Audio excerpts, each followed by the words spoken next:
Buenos días, queridos hermanos, hermanas. Buenos días, buenos días.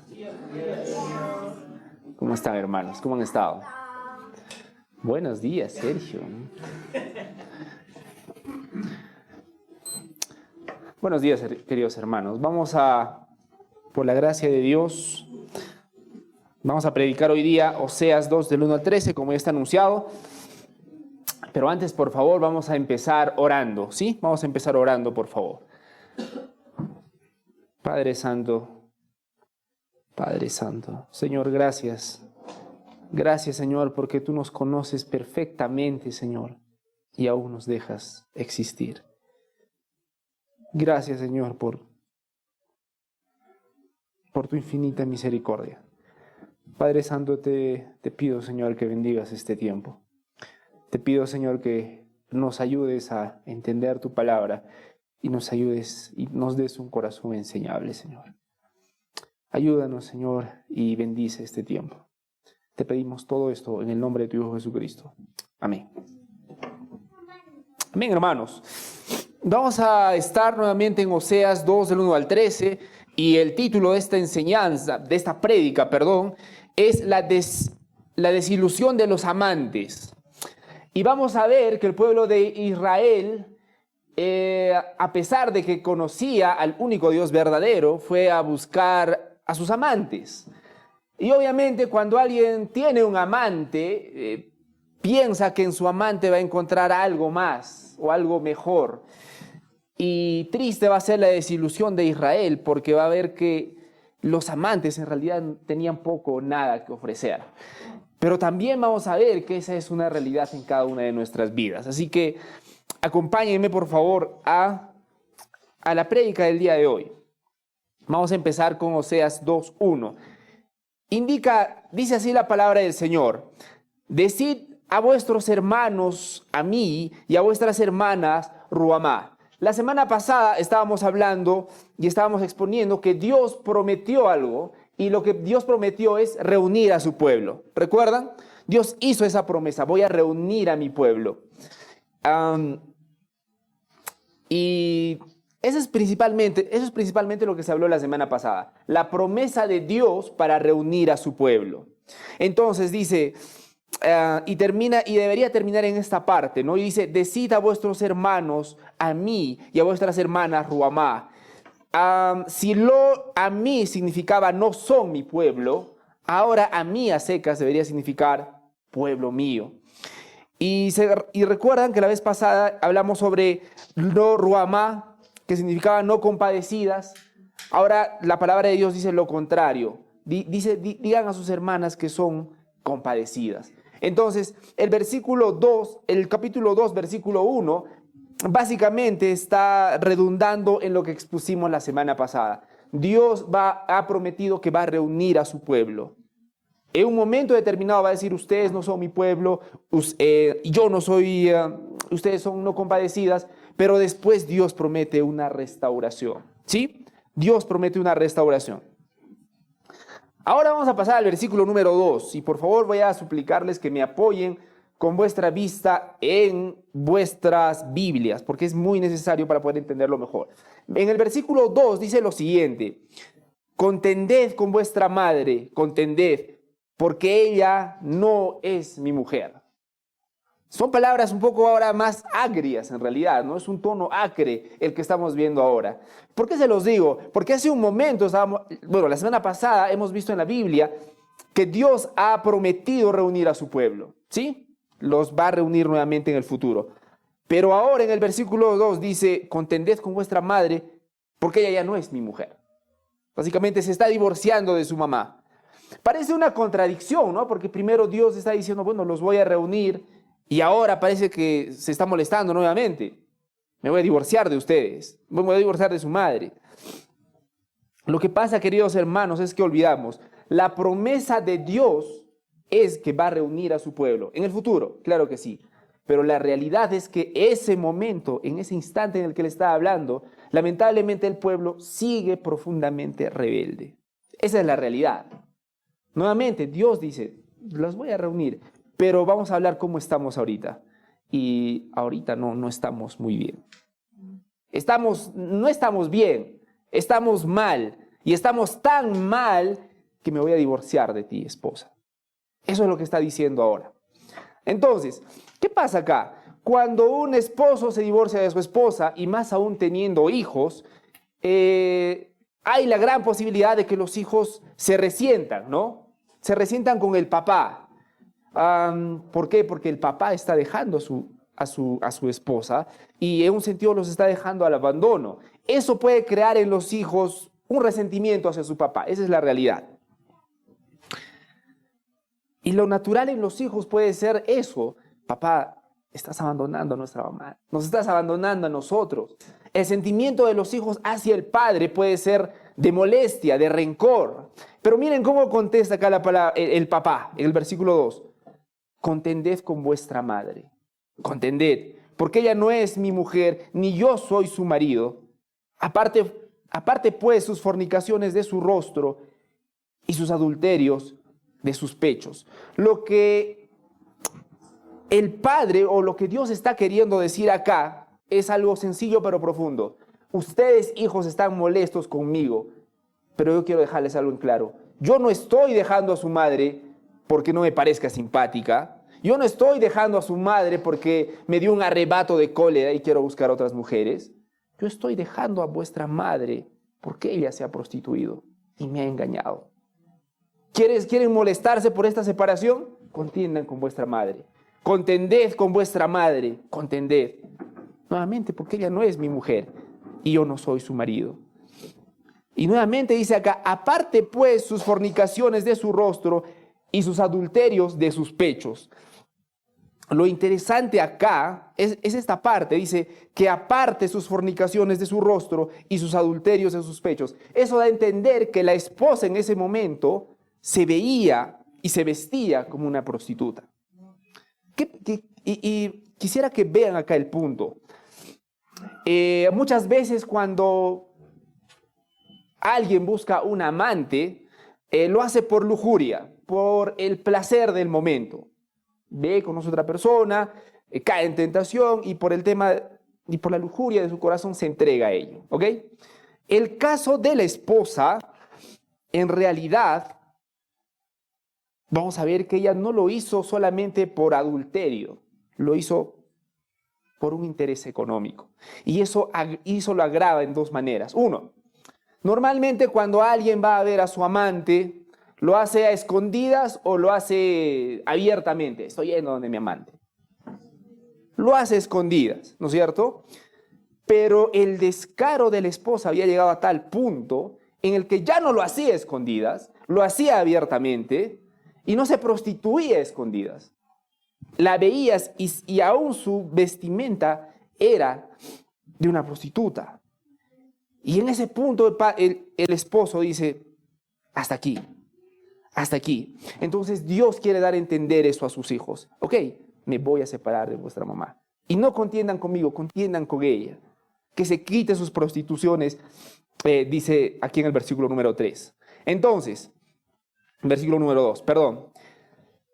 Versículo número 3 dice, no sea que yo la despoje y desnude, la ponga como el día en que nació, la haga como un desierto, la deje como tierra seca y la mate de sed. Vean que esta parte inicia diciendo, el versículo 3 dice, no sea que.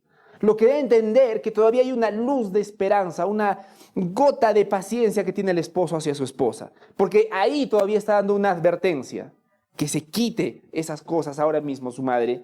No sea que finalmente yo la despoje y la desnude y la ponga como el día en que nació.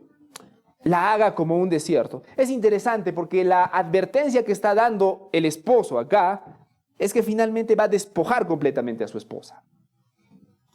Y lo interesante acá es que dice, no sea que yo la despoje y desnude, la ponga como el día en que nació, la haga como un desierto. ¿A qué hacía alusión a esto? Nosotros tenemos un dicho muy conocido que dice, la vaca se olvidó de que fue ternera. Y es exactamente lo que había pasado con el pueblo de Israel. Ese momento era un pueblo inmensamente próspero, pero había olvidado de dónde Dios lo había sacado. ¿Israel siempre fue próspero? ¿Siempre había sido tan grande? No. Dios los había sacado de Egipto. Pero lamentablemente el corazón de Israel se había envanecido. Y lamentablemente más aún, cuando vienen los tiempos buenos para nosotros, esa es nuestra tendencia. Nos olvidamos de dónde nos ha sacado Dios. Muchos de nosotros estamos pasando momentos difíciles ahora, pero yo estoy seguro que Dios va a obrar y los va a sacar de ese momento y van a venir mejores tiempos. ¿Saben qué me entristece de todo eso? Que muchas veces nosotros vamos a olvidar de dónde nos ha sacado Dios y vamos a continuar nuestras vidas como si nada hubiese pasado, en lugar de darle gloria a Dios. Pasa mucho con nosotros. Y aquí en este versículo, Dios está recordando a su pueblo: acuérdense de dónde los he sacado. Y está haciendo alusión nuevamente a que ellos fueron liberados del desierto. Continuamos, versículo número 4. Ni tendré misericordia de sus hijos, porque son hijos de prostitución. Bueno, para que entendamos un poco mejor el paralelismo, tenemos un esposo y el esposo vendría a ser Dios. Tenemos una esposa.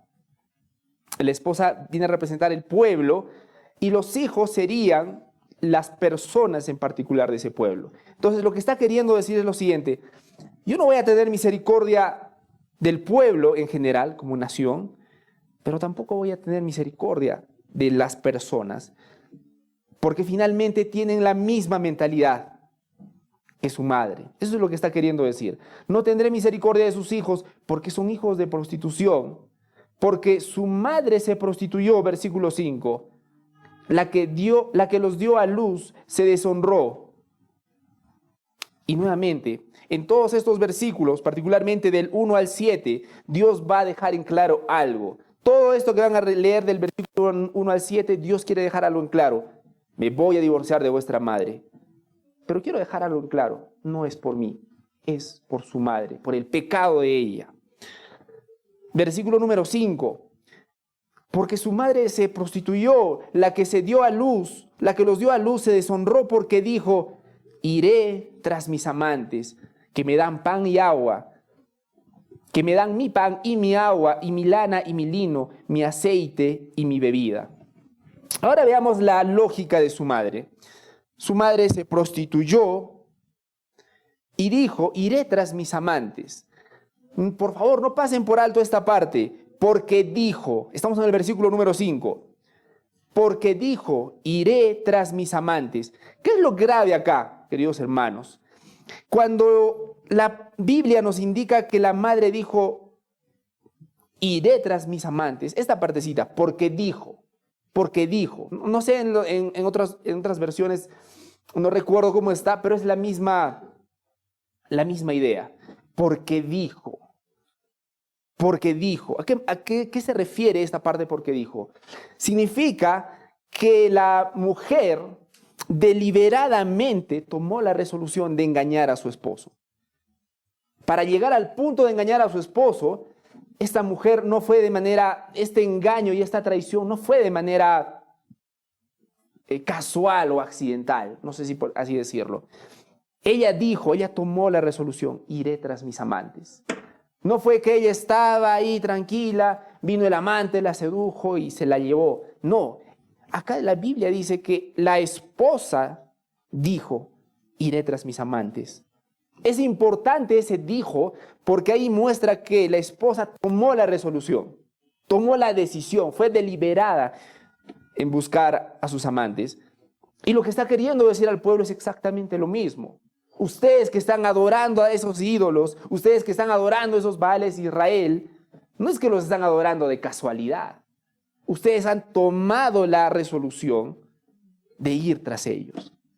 Ahora, en el ejemplo de acá, ¿por qué esta mujer iba detrás de sus amantes? Y hemos dejado en claro que no solamente era por un deseo lujurioso, sino por una motivación económica, digamos. Miren la lógica de acá de la esposa. Dice: iré tras mis amantes que me dan ¿qué cosa? Mi pan, mi agua, mi lana y mi lino, mi aceite y mi bebida. Eso es lo que dice la esposa. Eso es lo que dice la esposa. ¿Y qué quería decir eso para el pueblo de Israel? quiso decir una cosa muy importante. Dios había salvado a Israel, Dios había dejado bien en claro que Él era el único Dios verdadero. Los salvó, los llevó a la tierra prometida. Y en la tierra prometida, ¿de qué vivían? Si podemos recordar. Ellos vivían de la agricultura, ¿no es cierto? Ahora, ellos tenían que vivir de la agricultura, pero ellos vieron que los pueblos vecinos también obviamente vivían de la agricultura, pero sus pueblos vecinos no adoraban a Dios, al único Dios verdadero, Jehová. Ellos tenían sus propios dioses, ¿no es cierto? Tenían los Baales. Los pueblos que estaban por ahí tenían otros dioses, otros rituales. Pero Israel dijo, oye, pero mira cómo le va bien. O sea, le está yendo económicamente bien, tiene sus sembríos, mira cómo crecen. ¡Wow! Y ahí empezó y entró la idea, ¿y por qué nosotros también, por si acaso, no adoramos esos dioses? Por si acaso, ¿no? Porque mire, les está cumpliendo. Y el error acá fue pensar lo siguiente, la lógica de Israel fue la siguiente, yo no voy a dejar de adorar a Jehová por si acaso. Yo creo en Jehová, en Dios. Pero por si acaso, para asegurarme, también voy a adorar al otro Dios, a los otros dioses. Y eso se llama, ¿qué se llama cuando tú juntas lo que dice Dios con otro tipo de religiones? Sincretismo. Sincretismo. Y ahí vemos unos indicios de sincretismo, que es más, yo creo que es más venenoso que ser ateo, porque el sincretismo te da la tranquilidad de pensar, estoy adorando a Dios, pero también por si acaso voy a adorar a otros dioses. Y esa fue la trampa en la que cayó Israel. Lo interesante de los Baales eran dioses especialistas en la agricultura. Si tú ves los rituales que hacían ellos, los rituales consistían, parte de esos rituales eran rituales que en apariencia eran insignificantes. Hacían representaciones de la tierra, de la época de sembrío, de la época de cosecha, etc.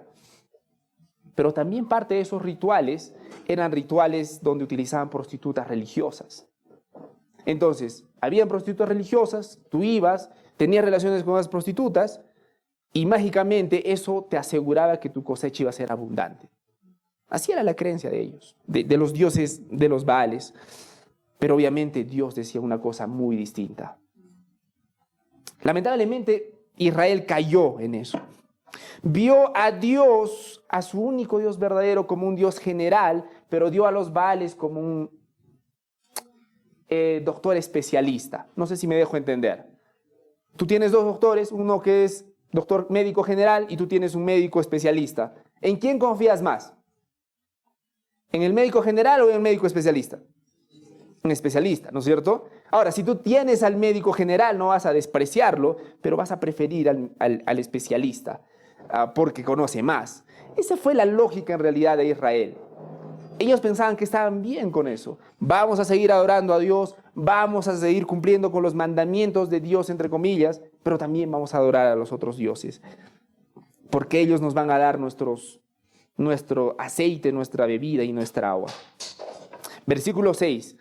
Por tanto, he aquí, yo rodearé de espinos su camino y los cercaré con seto y no hallará sus caminos.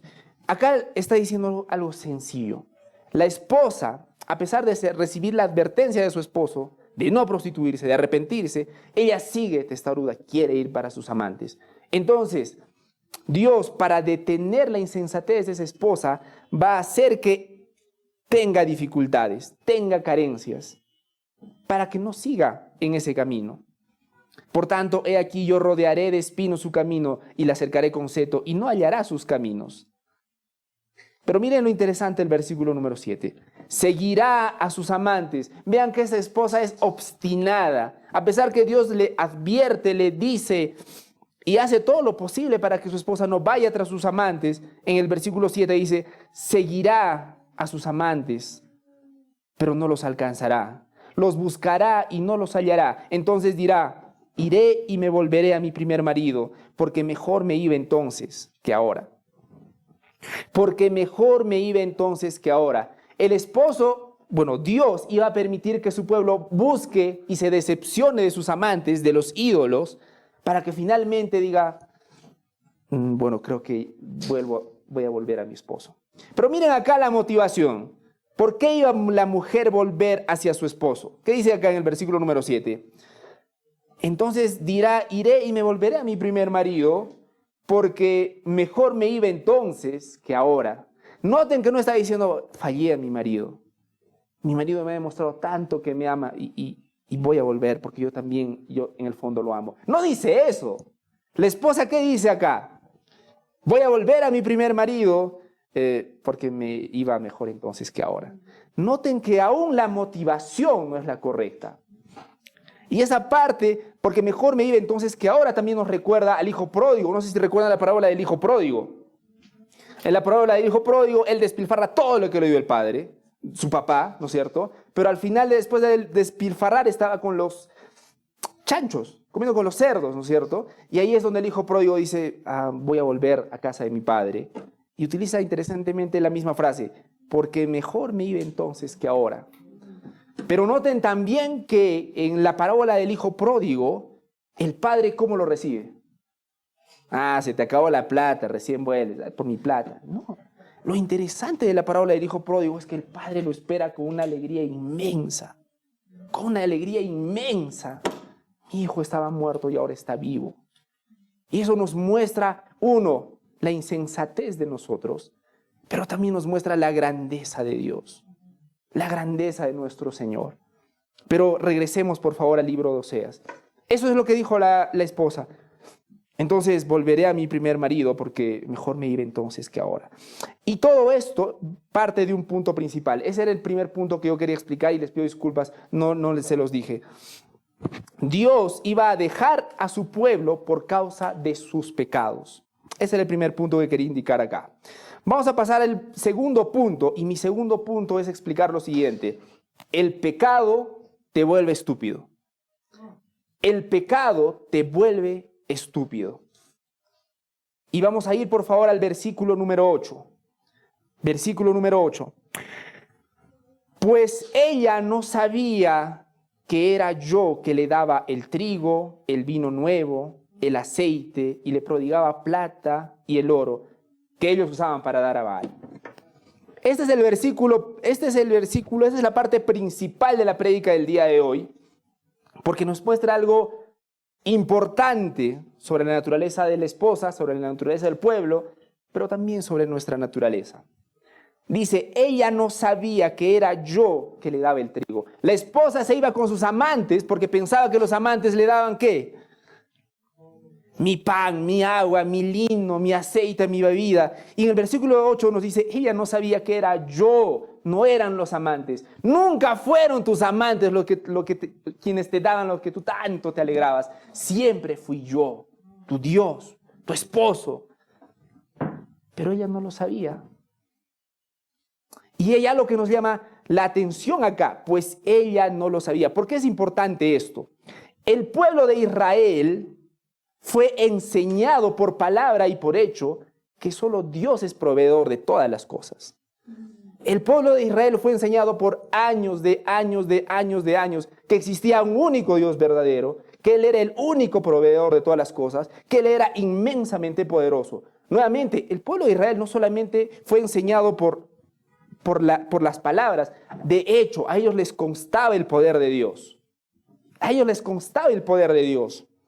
Yo quiero que vean la gravedad de esto. Si tú vas a un pueblo de los gentiles que no conocían a Dios, que tenían sus propios dioses, sus papás les enseñaban a adorar a los Baales, yo entiendo que el enemigo los puede engañar a ellos, ¿no? Porque ellos, digamos, no conocían a Dios como lo conocía Israel. No sé si me dejo entender. Yo entiendo que el enemigo los engañe a ellos, pero los engañados fueron precisamente el pueblo de Israel. Me voy a explicar bien. ¿Alguna vez les ha pasado que están yendo en la calle, caminando, y se encuentran con una persona y les saluda, pero no se acuerdan quién es esa persona? ¿Les ha pasado? Ese momento incómodo, ¿no? Oh, ¿qué tal? Buenos días. Y uno no sabe qué cara poner, ¿no? Y es un momento incómodo, es como, ¿qué tal, no? ¿no? Y luego haces memoria y todo un caso. Bueno, al César lo del César, en mi experiencia, mi esposita tiene una memoria más brillante que la mía, ¿no? Entonces, oye, ¿quién era? Y, esa, que ese día que nos vimos y estaba vestida de tal color y a tal hora. Ahí me cuesta. Pero bueno, ¿por qué no recordamos a ese tipo de personas? ¿Por qué? Porque normalmente son personas que hemos visto de años, ¿no es cierto? Personas que nos hemos hablado una vez a las 500 y claro, la vez de años ni te acuerdas de su nombre, ¿no es cierto?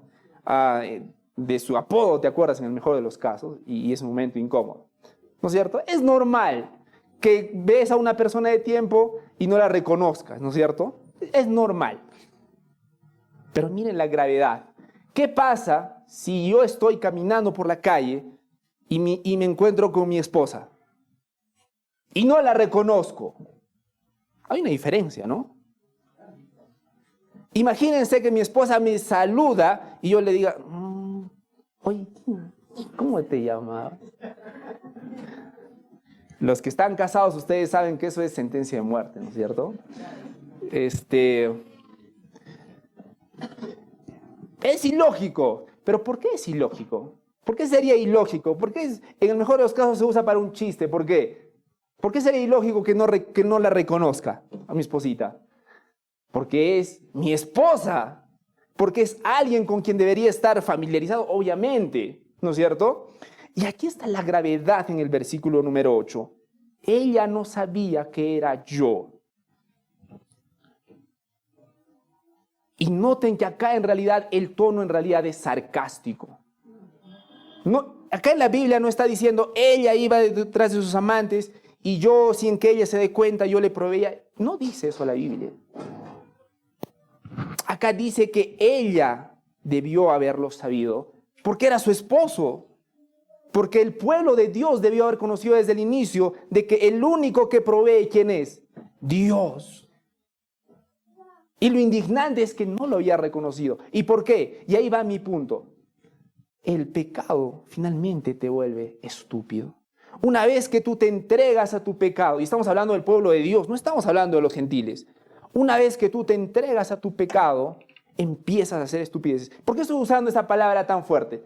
Porque una cosa es que te equivoques, hagas algo que no sabías que estaba mal, lo cometes y te equivocaste. Pero la estupidez es, tú sabes que algo está mal, la Biblia lo dice, tú intelectualmente dices que está mal, pero finalmente lo terminas haciendo. Eso se llama estupidez. Y finalmente el pecado nos vuelve estúpidos porque una vez que nos entregamos a un pecado, aunque intelectualmente entendamos que está mal, vamos a caer en la estupidez de cometerlo, aún entendiéndolo. Y eso fue lo que pasó con el pueblo de Israel. Era su esposo. Dios era su esposo. Dios era su proveedor. Pero ellos se habían decidido entregarse a sus amantes.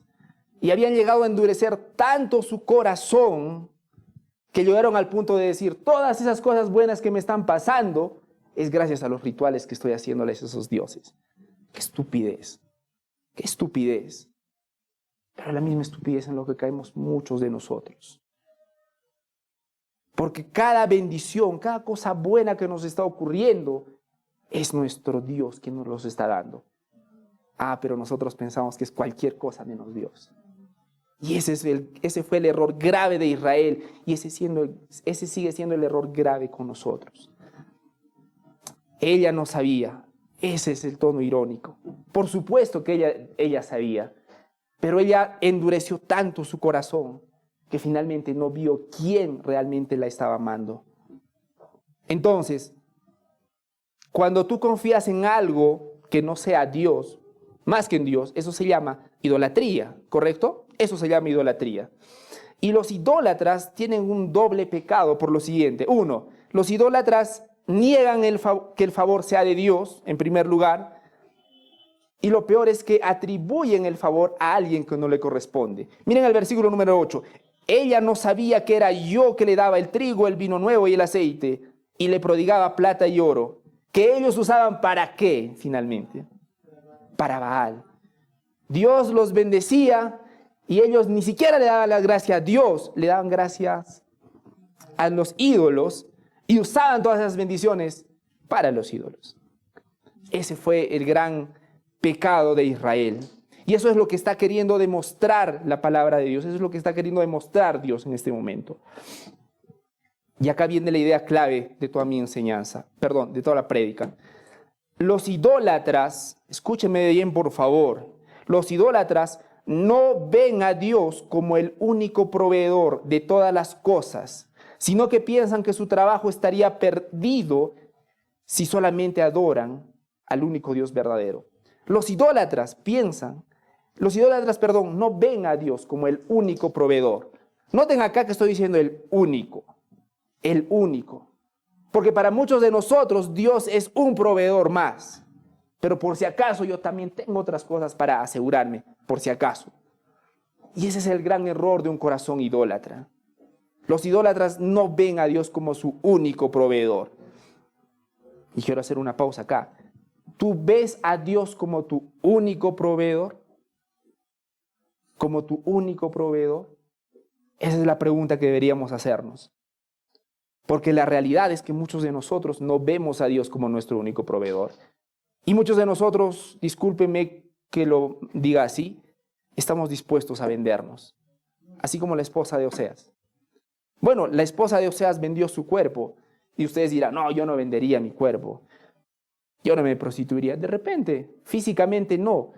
Pero muchos de nosotros nos prostituimos espiritualmente. Estamos dispuestos a vender, tal vez no nuestro cuerpo, pero sí nuestras convicciones más profundas.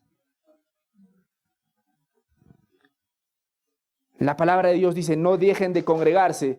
Pero bueno, puedo sacrificar eso porque hay cosas más importantes. La palabra de Dios dice, no robarás. Bueno, dice, no robarás, pero ¿qué voy a hacer? Me están obligando en el trabajo y además necesito. Esa gran palabra, ¿no? Necesito. La palabra de Dios dice, no codiciarás. Pero muchos de nosotros estamos dispuestos a hacerlo. La palabra de Dios dice, ama a tu prójimo como a ti mismo. Pero nosotros estamos dispuestos a no hacerlo. Por nuestras conveniencias. Y eso me lleva al tercer y último punto. La constancia en el pecado hace que Dios nos quite sus bendiciones. Y vamos por favor al versículo número 9. Estamos en Oseas 2. En el versículo número 9 dice, por tanto, yo volveré y tomaré mi trigo a su tiempo. Noten aquí por favor que el versículo número 9 empieza con la palabra por tanto. Y cada vez que nosotros encontremos en la Biblia estas palabritas, por tanto, tenemos que prestarle especial atención. Porque cuando encontramos esa palabrita, por tanto, eso nos da a entender que Dios ha expuesto en su palabra algo y finalmente está diciendo, por lo tanto, esto va a pasar.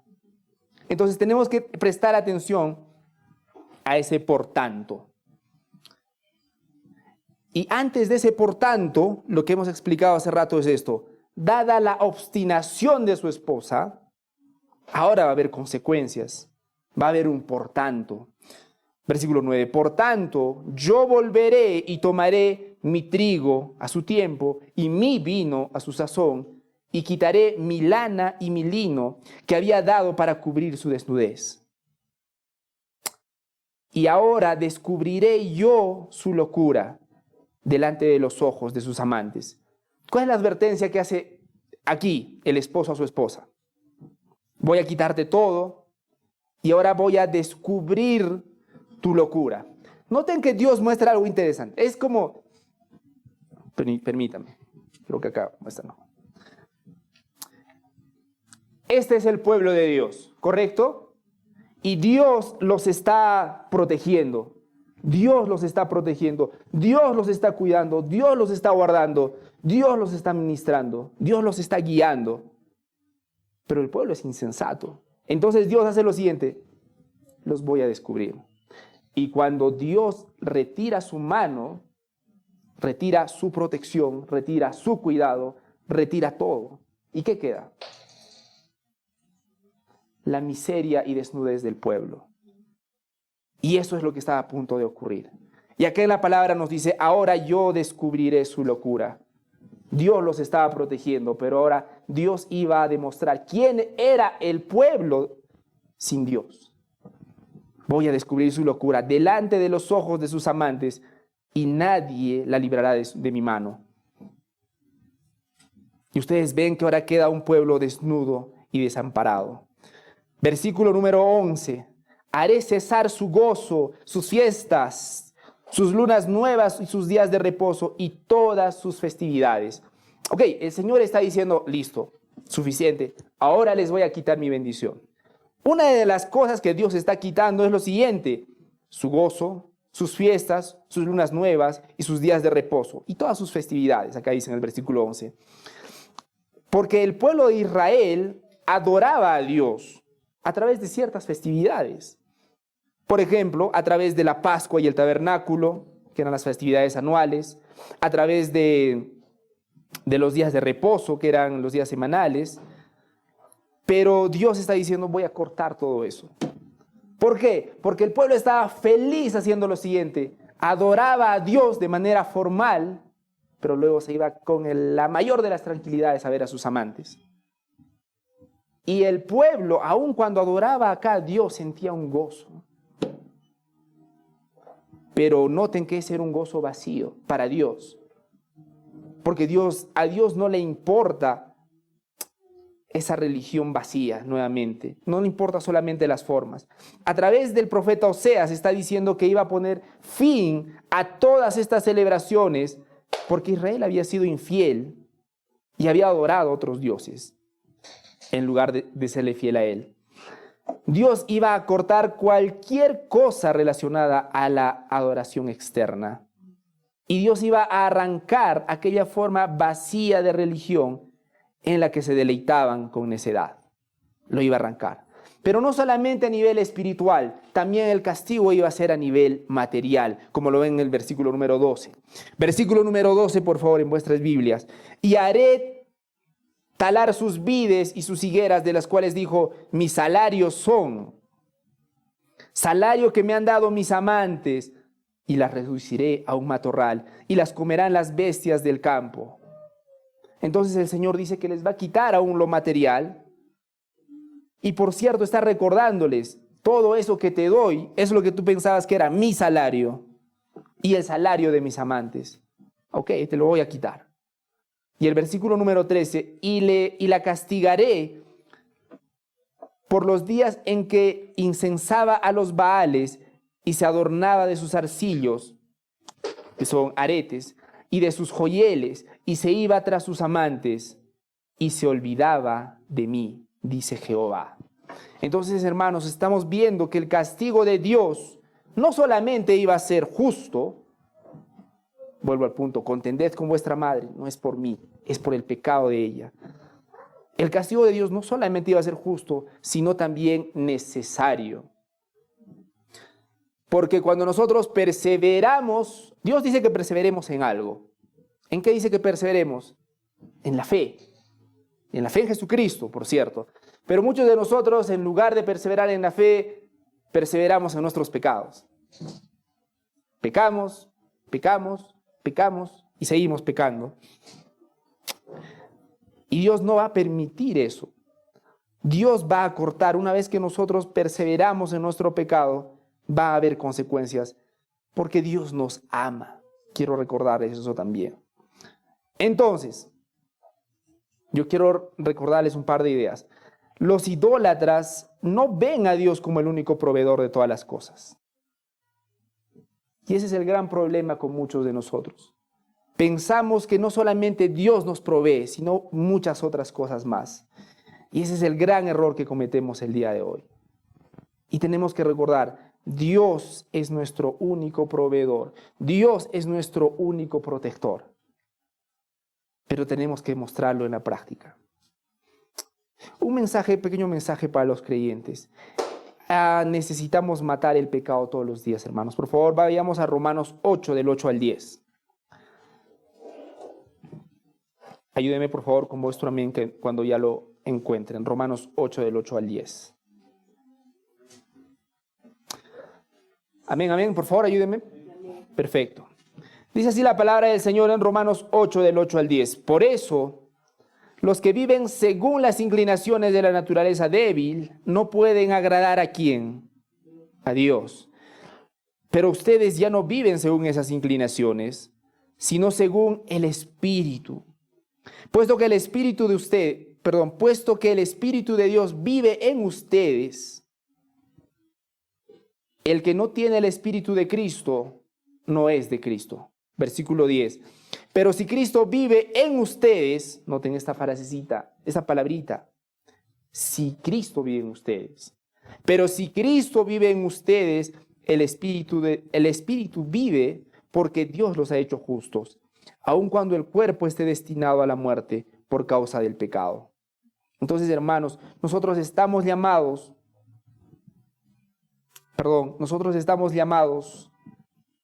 a matar el pecado todos los días de nuestra vida.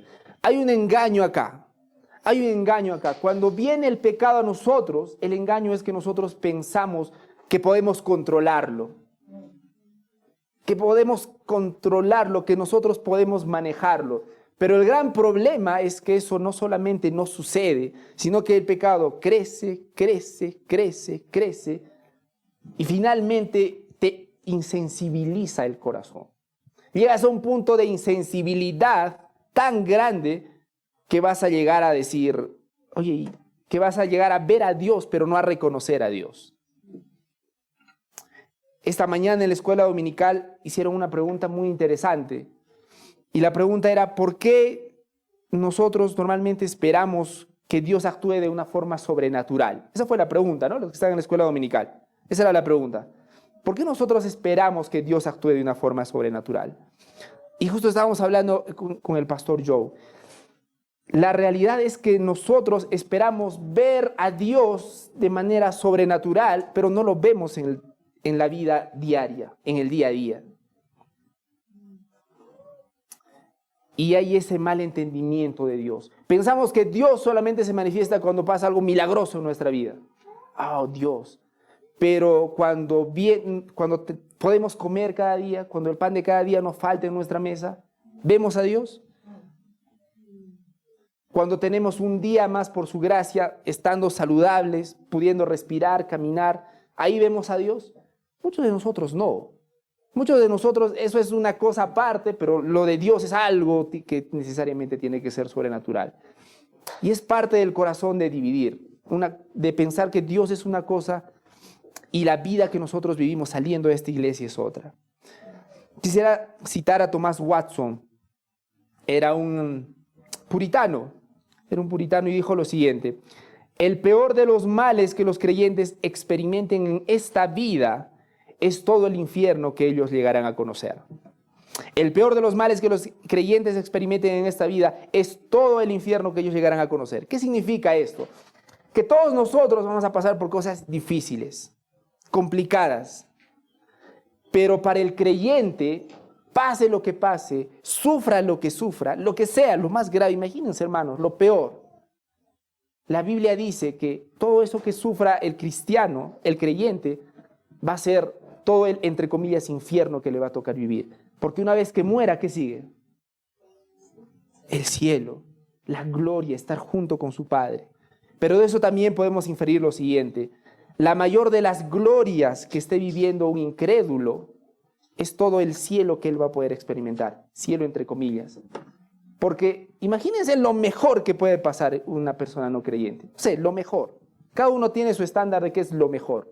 No sé, una carrera soñada, tener la casa de sus sueños, no sé, cada uno tiene sus cosas. Imagínate que lo logras y no crees en Dios. Podemos inferir esto, que sea lo mejor que puedas tú experimentar en esta vida y no crees en Jesucristo, eso es todo lo que vas a experimentar de bueno. Porque una vez que mueras, sigue la condenación eterna. Sigue la condenación eterna. Entonces, hermanos, este es un llamado y un recordatorio. Todos hemos tenido experiencias cercanas a la muerte, o la mayoría. Hemos estado a punto de morir, a punto de tener un accidente, de repente. Y nosotros a veces olvidamos que siempre fue Dios. Siempre fue la mano de Dios, cuidándonos, protegiéndonos, y nos olvidamos. Y mi oración es que recordemos que todas las cosas y todas las bendiciones que vemos en nuestras vidas vienen solamente de Dios. No vienen de nuestra buena suerte, no vienen del horóscopo. Y voy a decir algo que de pronto va a ofender a algunas personas. No viene de nuestros seres queridos que ya han partido. Algunos piensan que nuestros seres queridos que se han ido nos están cuidando como si fueran ángeles, ¿no? Algo así, esa es la idea. El problema con ese pensamiento es que le quita la gloria a Dios. Y olvidamos que el único que nos protege siempre es y será nuestro Señor Jesucristo, nuestro Dios. Acá en los versículos que hemos expuesto, hemos visto que Dios va a castigar a su pueblo, pero lo va a castigar no solamente para ponerlos en momentos difíciles porque sí.